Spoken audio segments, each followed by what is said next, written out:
ரஷ்யாவில் மருத்துவம் பயில சிறந்த ஒரு அரிய வாய்ப்பு. வெளிநாடுகளில் மருத்துவம் பயில சிறந்த முறையில் உதவுகிறது ஏஜே ட்ரஸ்ட் கல்வி குழுமம்.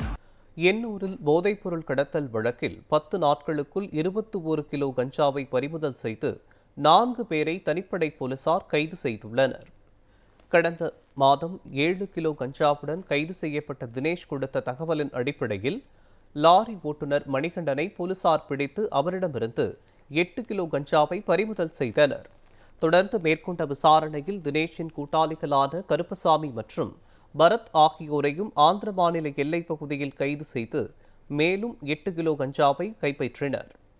இந்த வழக்கில் மொத்தம் 21 கிலோ கஞ்சா பறிமுதல் செய்யப்பட்டதுடன் 4 பேர் கைது செய்யப்பட்டதாக போலீசார் தெரிவித்துள்ளனர்.